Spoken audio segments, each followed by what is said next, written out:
Hello, this is Grandmaster Crumpet. Today we're back at the Azure Clad, preparing more Grey Knights for their first foray through the Teleportarium and onto Armageddon. During the First War of the planet's namesake, nearly an entire brotherhood of Grey Knights and their allies perished to banish Angron and destroy his bloodthirsting retainers. Now, with the formation of the Great Rift, chaos again rears its spiked head, and the Red Angel threatens to manifest here once more. While the Fifth Brotherhood of Grey Knights arrives covertly on their battle barge, the Bright Sword, our own tandem detachment remains cloaked in low orbit. Among the first knights we've sent planetside are those small squads designated Interceptors. These knights are trained to utilize X-shaped teleportation modules that protrude from their power packs. I thought it might be time to reroute a third squad from Titan, given that the planet's become a diabolical shit show, and we should probably have eyes down there. As our aspiring paladin awaits Grandmaster Ibis' decree in the company of his brothers, we'll get right back into the swing of model painting. I've made a few small adjustments to the desk setup. I found that the last project helped me keep my hobby space a little more organized, so I hope that trend continues. I'll also try a new camera angle. This squad, if all goes well, should be able to come almost entirely from previous Grey Knights bits. I've got a number of old sprues, one of which still has a squad selection of torsos and pauldrons. Now, most of you probably don't need a full breakdown of the build process, but there are a couple tips about posing and basing that might be exciting, especially for anyone who hasn't tried their hand at kit bashing yet. After the torsos are picked out, I realized that we're short a pauldron or two, so out comes the bits box.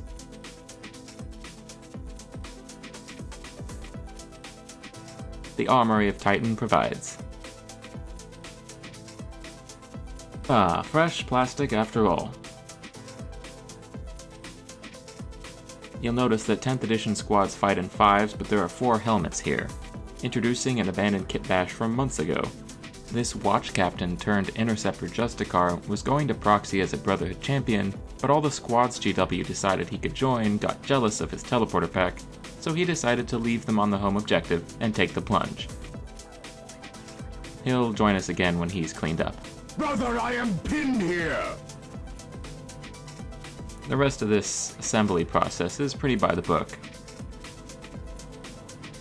I do have a set of printed legs that have been waiting on Titan for a while, though I didn't print these myself. They come in 3-part kits and need their own little cleanup and superglue assembly. I chose these legs because of their likeness to the GW kit, which is aesthetically unsurpassed by any of the third-party stuff out there, at least in my opinion. Here's a brief size comparison. It's only about 15 to 20%, but it really does make a difference. Once all the pieces are in place, it's time to start assembling. I'll begin with the torsos, which are the most straightforward.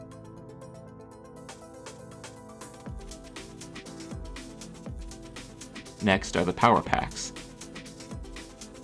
These wire finger holds are for the helmets. The deep eye lenses are often hard to paint accurately and symmetrically on these models, so having access to them for the brush really makes the process more enjoyable. Torsos can join the legs now. Some will go on straight, others get a little bit of a tilt to imply some motion or torsion in the pose. Unlike with previous squads, I've mixed up the weapon modeling here for fun. It's clear that Nemesis weapons aren't getting separate profiles this edition, so I decided to arm them variously to my eye's content. With these two-handed weapon poses, I like to glue the left hand to the bolter arm first. This allows Corrin less purchase on your soul later. Plastic glue is good here because it is workable for a while you adjust the parts, and still forms a strong joint in the end. That wasn't so bad. With some pauldrons, he's ready for a skirmish. Another trick I like to do, as featured in the last video, is to make sprue wedges at the armpit. A cutting of sprue nub with some glue can extend the shoulder flat and allow you to re-angle the planes to which these arms will attach. After some trial and error, we've got a fairly convincing fourth guard here, if there are any fencers watching. The fellow with the warding stave has gotten similar treatment, although his weapon is held in more of a guarding position while he aims his stormbolter. Once everyone's armed and armored, it's time for one last Astartes skincare routine. And on to making a few bases. As with the Paladin's base, this will take the form of a green stuff sculpted rocky surface. To start these, I'll portion out some green stuff and start flattening them onto the bases. Unlike in the previous video, I'm not trying to create a wedge or play with angles here. I just want a little height increase and some interesting texture. The driveway continues to provide. The sculpting tool will make some cracks, and something new I'll try is to create some flat zones beneath the rock. And at this stage, I'm considering trying to model and paint some magma to really push the warm light source from below. With that in mind, I'll grab some agrellan earth, which tends to dry with a smooth but cracked surface, which might be perfect for this. I'll just brush it into the negative space between the rocks I've made up and wait for it to dry. While those bases set up, here are some old objective markers from my first foray into terrain making. We've since succumbed to convenience and used printed objective markers and acrylic templates for match play, but these reminded me that I still need a good topper for the display turntable. To keep things consistent, I'll grab some of the rocks I used for impressing the green stuff on the model bases, as well as my least favorite of those old masonite objective discs. And we'll see how far I get here. Hot glue will fix the rocks to the base, and for a moment it'll just be a matter of playing with various shapes until things seem to look natural enough.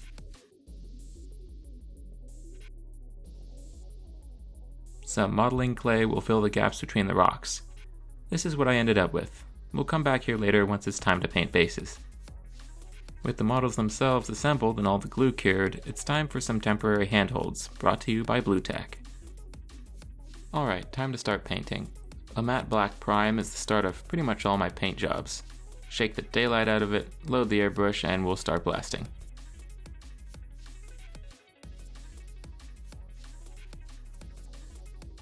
I've got some primer left, so I'll get the bases too.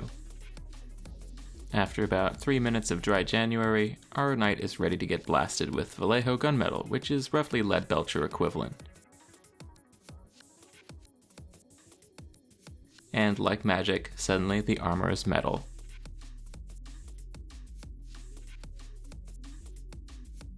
I almost forgot the helmets. That's one of the many dangers of keeping them off the models. Now that we've got a smooth base coat, it's time for shading. My Graveyard Soda Wash is a big list of almost empty or out of favor contrast paints, shades, glazes, and mediums. Really, it's just a somewhat thinned out brown-purple color that seeks recesses and coats more transparently than normal layer paints.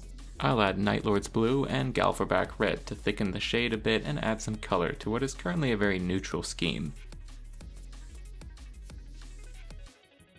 Once that's incorporated, I'll grab a fairly large brush and start laying it on pretty thick. The Grey Knights don't paint their ceramite, ostensibly to symbolize their pure and stainless souls, but practically it means that you can focus on coloring the armor to reflect the environment. These dark purple tones have been really working for me with warm lava and blue force weapons. Once the wash is applied, I'll clean the brush and try my best to wick off the paint that's pooled in the more upward facing surfaces, so as to work backwards less in the later painting steps. Back on Titan, the Justicar is clean shaven, mostly grey, and ready to sanctify his gear after a long campaign on the hobby shelf. His sword has survived from before the chapter's founding, and has been augmented with a Nemesis psionic motor and a Grey Knight's flavored pommel to better suit its new wielder. Let's add Leadbelcher. As with the Paladin before them, these Interceptors are going to have a darker metallic scheme to highlight the brighter elements of this paint job, those being the magma and the various blue glows. I'll mix up the shade and metallic colors and then start with a thorough dry brushing. There's nothing new here, just the same old repetitive motions, generally from the direction of light, leaving shadowed areas be. Tonal progress is slow, but you can see the model on the right is starting to brighten up, easier to notice from the back. His brothers will get the same treatment, and soon they're all ready for a bit of a bluer, brighter mix, which will come in the form of a little cobalt metal. A dollop in the base metal color will allow me to mix the exact amount I want into the dry brush bristles. To start, a smaller amount is good, as so to keep the transition smooth. More and more can be added until one is brightening just the most prominent surfaces and edges. Now it's the model on the left that's brighter. Subtle, but it's progress. We'll work on the others, and soon enough we're ready to put some time into the details.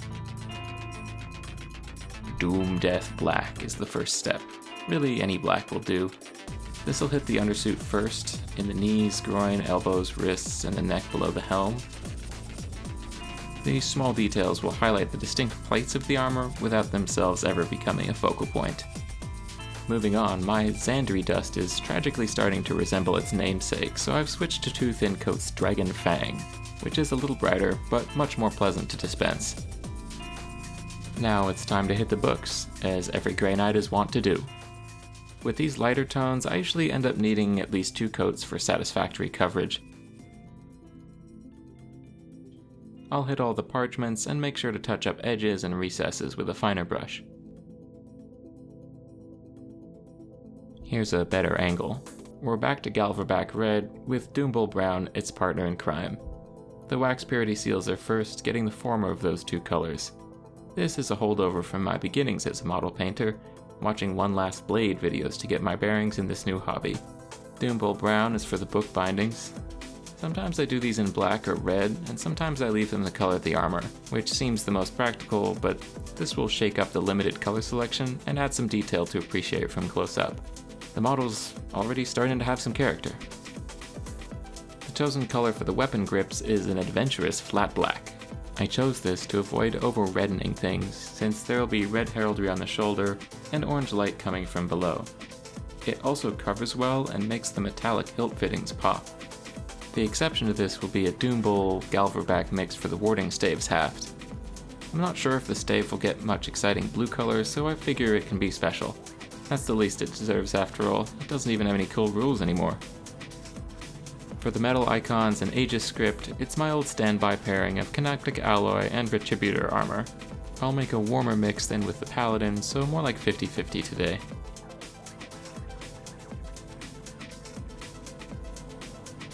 I like to pick out the letters with a fine brush, keeping the paint fairly dry so that it doesn't flow out of control. We'll come back with a wash later though, so absolute precision isn't really necessary.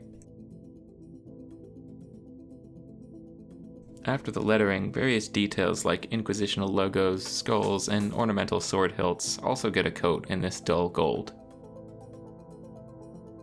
The hilt, haft risers, and pommels of the Nemesis weapons will also get this gold. And these nice logos on the sides of the helmet. Demons hate nothing more than sanctified bling. This is a long step, but really gives life and new temperature to the overall look.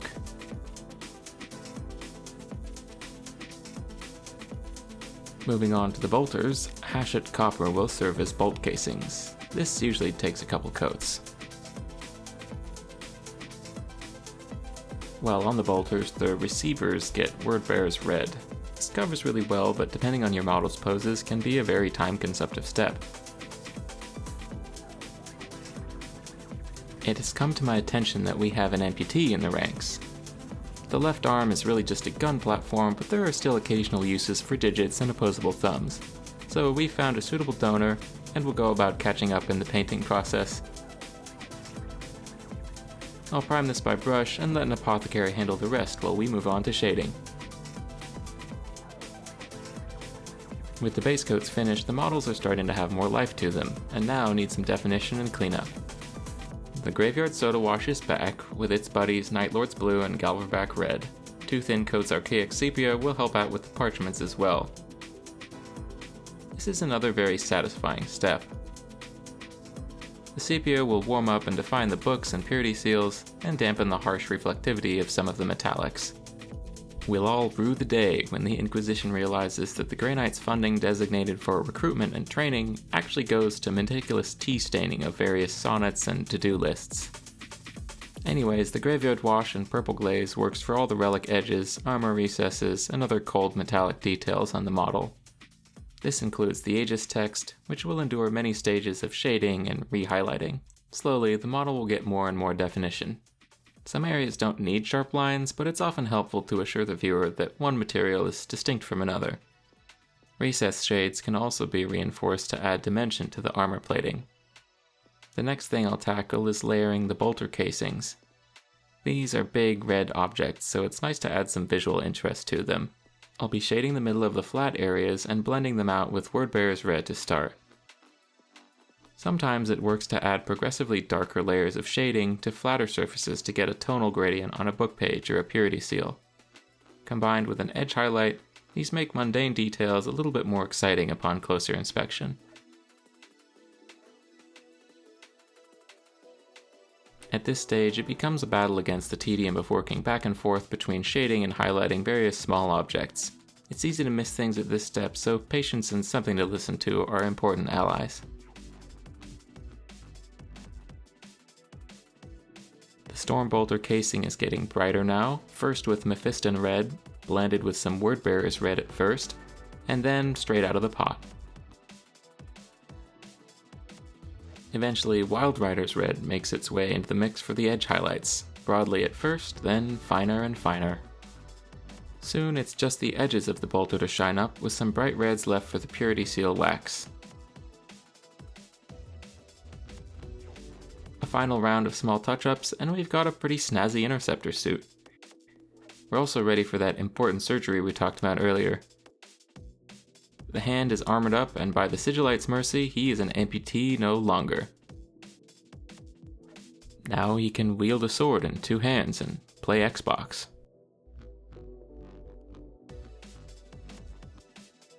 All of the squad have been shaded and highlit to a good standard now, though the Justicar is still in need of attention. Much of his process will be the same as with those knights under his command. The metallics, books, and icons will all receive the same base colors. His original paint job was a little bright and busy for me, so I'm going to try and keep it a little bit more neutral to accommodate the lighting effects to come later. It's the Graveyard Wash in the Sigilite icons, and the Vorback Nightlord's purple mix for the cape on both sides. Here I could have used a reminder to change my paint water and palette paper a little more frequently. I'm loving the color, but with the cape I kept fighting these little hairs and particles in the paint. One was so obvious I had to prod it out with an X-Acto knife. Look at that monster. Anyways, the Aquila Pauldron is a lot of gold color, but my plan is to knock it down with some weathering and put some color in the center later. The chest icon will get the same color. The cape is getting a very simple purple-gray strip down the center, with some red wings on each side. This will be achieved with some wet blending, and I'll mimic the same pattern on the front for lack of a better idea. The reds follow the same progression as the bolter casings, although they come up from purple rather than flat red, which will give them more depth. The large surface area of the cape will be a nice resting point for the eye between the metallic accents near the bottom hem and the bright glows from the teleporter pack. Eventually, it's time to put some work into the cape details. This is mostly tedious detail work, and the video looks like it'll be a long one, so I've started to speed the footage up. This is a great sculpt. The tilt shield, as with our paladin friend from before, will get red wings and a gray center stripe. For the sword, it'll be the same black grip and gold decorations. I figure it wouldn't do to make the other knights too jealous. After some time, the cape is finished, and the Justicar is up to the same level of progress as his squadmates. His pauldron has a stripe, and now his companions need their own heraldry as well. For this, I've got Rust Grey and Wordbearer's Red. They're good base tones from which to build up the classic Grey Knight's white and red heraldic scheme. The first step is to block out the shapes and patterns with these two colors. Red covers well, so I usually start there.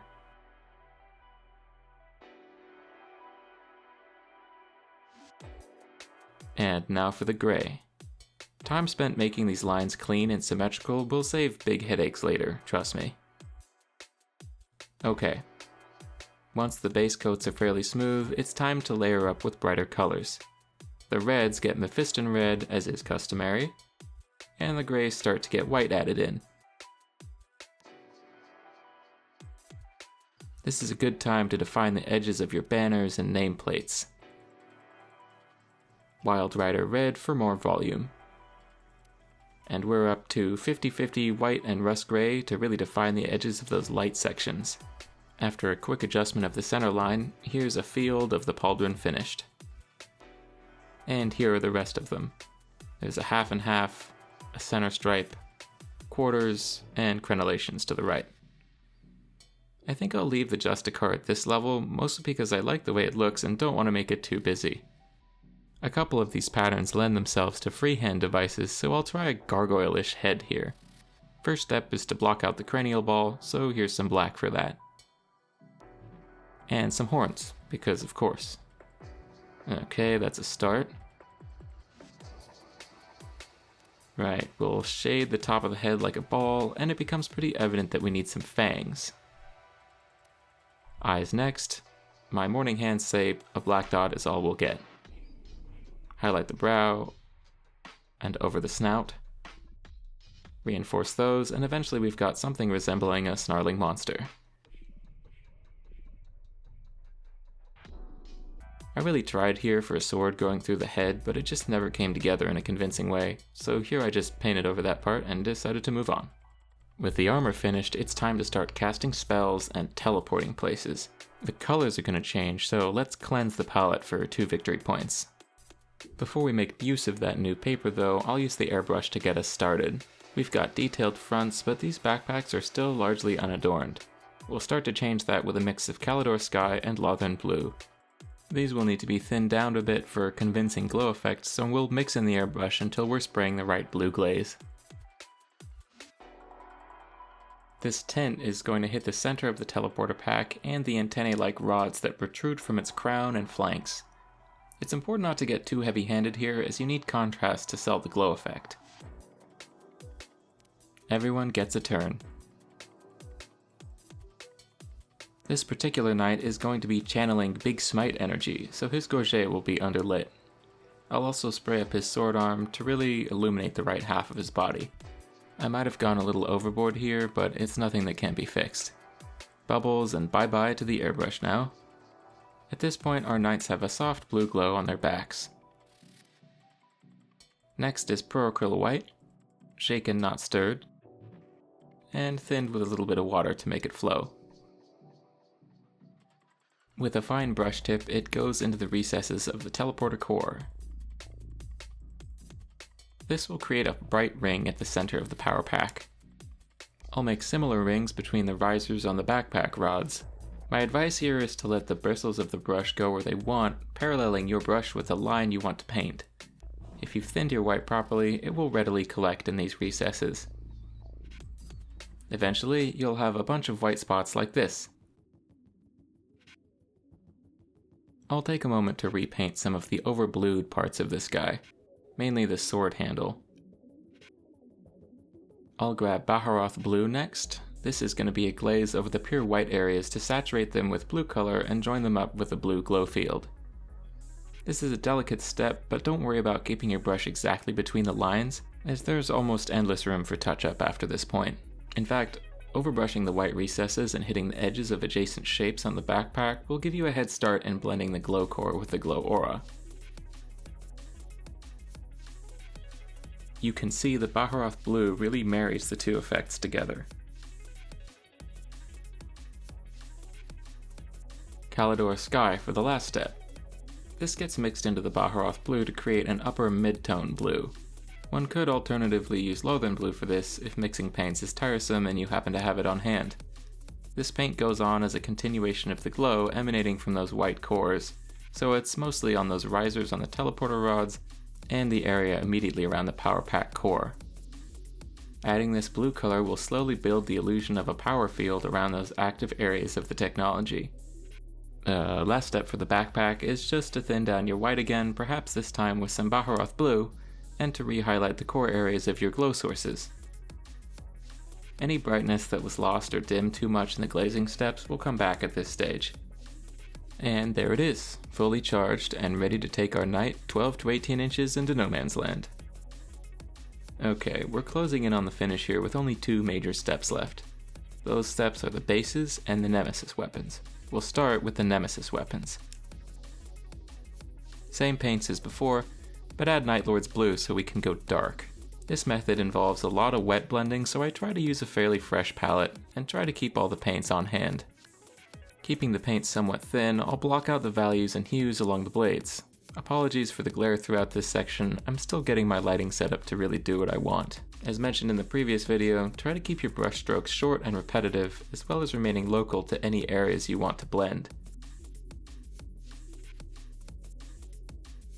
Try not to let your paint colors jump over to the next zone too far, because this will make the transitions muddier and less distinct. Build up paint in layers, letting each pass dry completely before the next. It'll look rough at first, but gradual refinement is the hymn I would choose for this section. All the Nemesis blades get pretty much the same treatment. Sword blades are longer, so the transitions are a little broader. This actually makes them more forgiving, and as I appreciate swords a little more than halberds aesthetically, I usually favor them when building Grey Knights.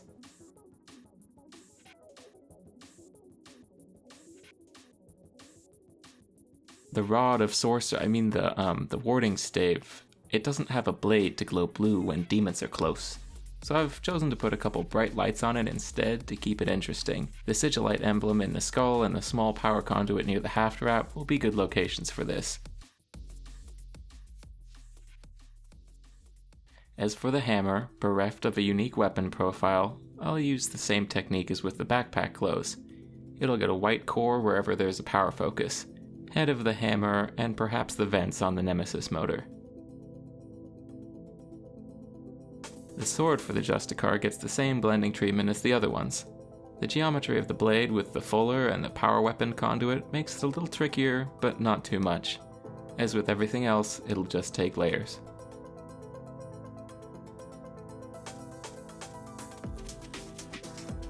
The weapons slowly adopt that force glow that makes a squad of Grey Knights so recognizable. Pushing 5 or 10 of these towards an enemy unit in the third battle round before making a 9-inch charge is probably what Malcador had in mind when he set up the trust fund.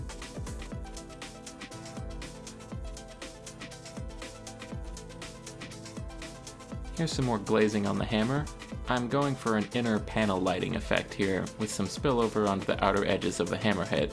It'll just be washing layers of progressively brighter blues towards the center of the hammerhead while keeping the icons dark for contrast.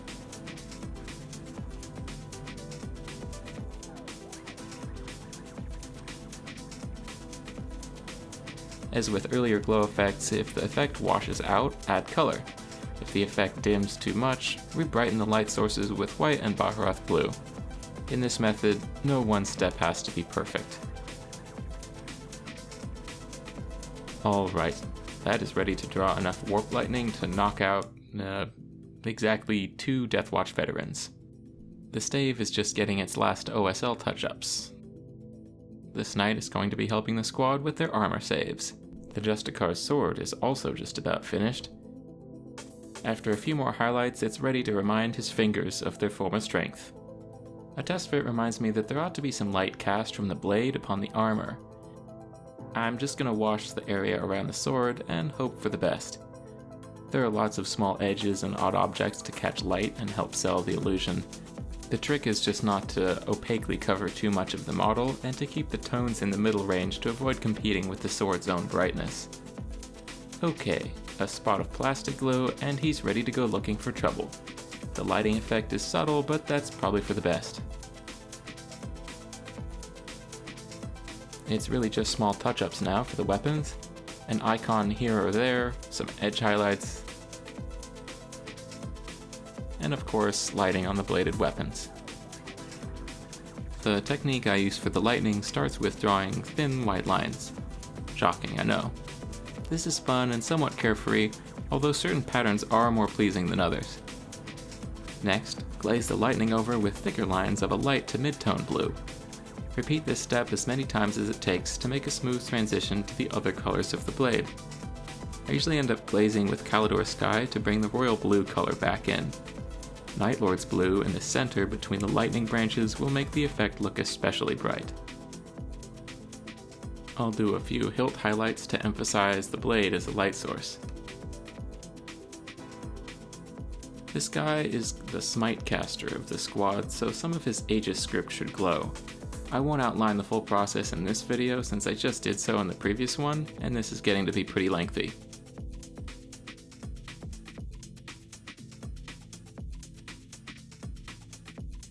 Here I'm blending up a gorget glow like the one I did for that paladin. Ideally, this will illuminate his helmet and add brilliance to the head area.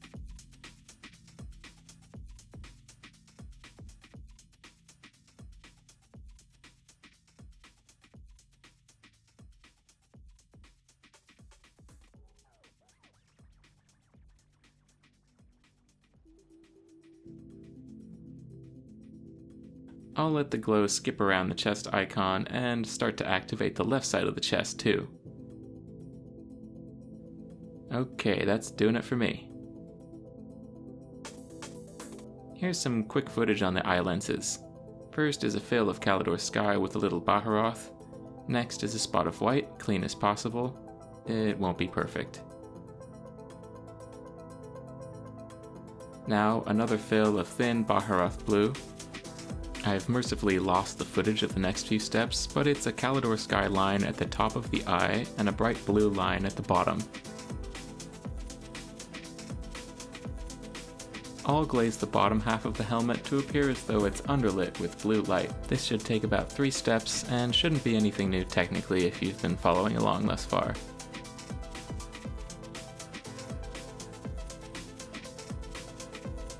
Not everyone gets fancy gorget glows, but nobody goes to Armageddon without a helmet.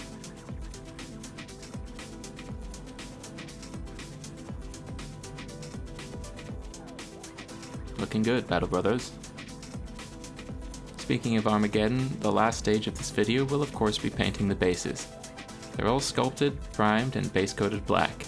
I'll dry brush ash and gray all over the surface to start bringing the value up.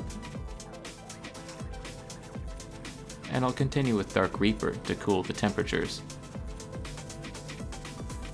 Rust Gray, added by degrees, will be the final dry brush. Afterward, I'll use a brush with the same paint watered down to reinforce the edges and foremost surfaces of this rocky planet. This will all get washed dark, so no need to be too careful. Now I'm sure Armageddon has some nice spots, but our part of it is dark and blasted, so it's the graveyard wash again. Once it's been somewhat thinned down, I'll spray a pretty thorough coat over these guys. The tones from the dry brushing step will drop off significantly, but they add a subtle dimension to the rock forms that wasn't there before. Now it's time for some lava. Having seen some El Miniaturista videos myself, I'm going to start by brushing some Pro-Acryl Titanium White onto the flat areas of the base as a bright undercoat for the warm oranges and yellows to come next. It's exciting to see the rock silhouettes emerge. The first bit of lava color is Mephiston Red. This is the airbrush mix which I got discounted from Aegis Games in Bellingham. This will tint the areas around the lava flow and start to warm up the picture. Once that's done, I'll mix in some thinner and Wild Rider Red for another pass. A spot of Uriel Yellow will help bring the orange.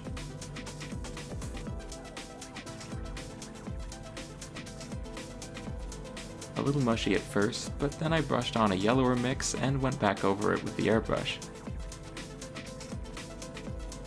It's starting to look pretty toasty down there. At this point we need some hot magma, the stuff that hasn't started to cool yet. This is 50-50 yellow and white, and I'll redefine those areas where it's just breaking through the crust. These squiggles imply cracks or chunks where shingles of rock have cooled and split apart. This is a fun stage to play around with some environmental details for when the eye gets tired of ceramite and bookmarks. With all the paints on the palette now, using various mixes of yellow and orange to smooth over some transitions will make the temperature shifts look more believable. Adding reds, grays, and even some blues can produce some straggler rocks that are floating atop the magmatic surface. That looks like exactly where I'd want to stand if I were gonna belt some poetry at a bloodthirster or a mag dump into the betrayer. I think these came out pretty well. And by the Emperor I can count too, we've got one finished for each Interceptor. It's finally that time where we can flip off the mag boots and test fit the models on their new homes. Before gluing, however, I'll repeat the effect I put on the Paladin earlier, which is to airbrush a Wild Rider tint on the greaves of these knights to show everyone that they're really there on the planet. This is a quick step that really helps tie the figures in with their environment, so each one gets a test fit and a dash of lava spray.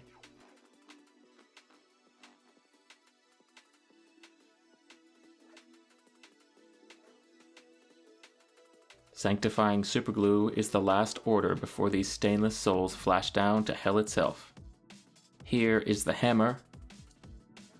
While this one wards, this one shall smite, and this one will point dramatically. Halberdier is also here. Alright, in closing, I'll say thank you very much for watching this second video. That was another long one, so I think I'll try to cut the runtime in half for the next one. Anyhow, please leave comments and questions if you feel so compelled. I do love to read them. And to our newest 5 Battle Brothers, good luck down there. Always trust in the Aegis. Brother Captain, end our transmission. Yes, my lord.